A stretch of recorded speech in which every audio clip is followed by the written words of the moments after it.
Naimbag nga sa Pilipinas at duyan dagiti kang runan adamag diti PTV Cordillera. Tunggal biag kat napatag, deta ti kampanya ti Department of Health. Nupay kasada dagiti rason no apay nga agbalbalin na premature dagiti maladaga a maipaspas ngay. Gandumalan dapay itinabayag a sakit aging dagiti daduma pumusayda. Anya nga ti rason iti daytoy. Ada detalye ni Janice Dennis.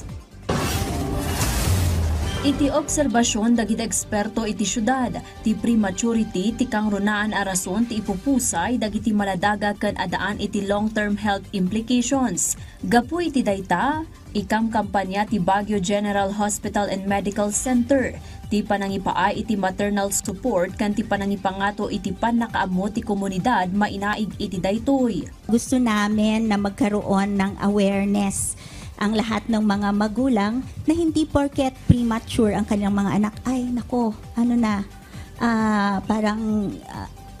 wala nang pag-asa. Parang gano'n. Kasi usually gano'n, sir, yung parang mga notion kasi nga masyado pang premature, masyado pang maaga bago siya lumabas. Inlawlawag damot laeng akang runaan a rason ti prematurity ket no adaanda iti maternal health conditions, kas iti hypertension, diabetes ken dadumapay.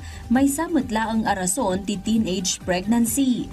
Bago pa lang ipanganak, so during the prenatal check-up, kakulangan sa prenatal check-up, related ito sa economic status ng isang pasyente dahil sa kakulangan ng finances, hindi sila nagpupunta para magpa-check up. Okay. Number 2, teenage pregnancy. Bakit kaya siya naging teenage pregnancy? Ngayon, related siya sa vowsy. Kasi they may be victims of violence by their partner. Na duma-duma a programa ti Jayada kadagiti premature babies kas ti Kangaroo Mother Care ken ti Human Milk Bank tapno matulungan dagiti naganak. Ti BGHMC mutlaeng ti pagagasan nga accredited iti PhilHealth Z benefit para iti preterm ken low birth rate. Sinasagot na ng or sinasubsidize ng PhilHealth yung gastusin ng premature, kaya wala po silang binabayaran. Tapno maliklikan ti prematurity, regular nga agpa-check up, liklikan ti panagsigarilyo, panaginom ti arak, kan i-maintainer ti healthy weight, panangipaunag ti nutritious diet, kan dadumapay. Janice Dennis, para iti Pambansang TV, iti Baro, a Pilipinas.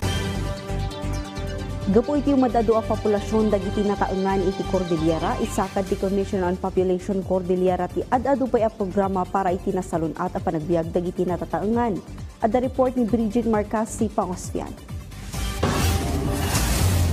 Tapno mapagtalinaed ni Lola Delia tinasalunat a pamagina iti tawon na 65, kanayo na magipaspaset iti Zumba kalpasan nga agatendar iti misa tunggal Domingo. Malaksid iti dayta, ipaspasigurado na anasustansya amin dagiti ipapaunod na at taraon na. 1.81 milyon dagiti natataengan iti rehiyon. Rumrumor pa iti monitoring ti ahensya na artapan ti rehiyon ti national average dagiti seniors a 5.4% ken mapattapat kas panagsagana iti mapattapata panakailista ti 7% ti populasyon ti rehiyon inton 2026 ket natataengan.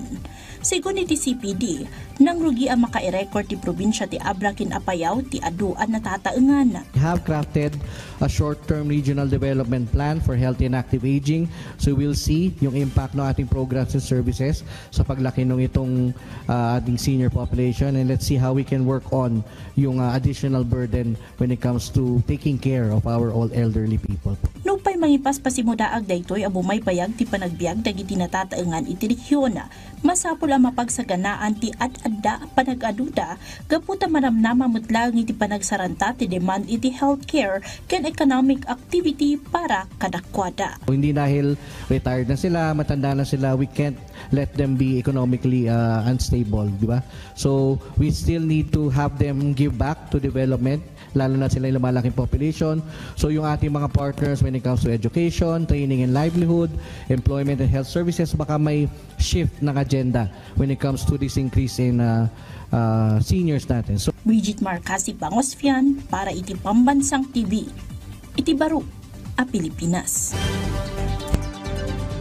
Dagita dagiti kang runan adamdamag diti PTV Cordillera, i-like, i-follow ka nag-subscribe iti social media platforms ti PTV Cordillera iti Facebook, TikTok, and YouTube.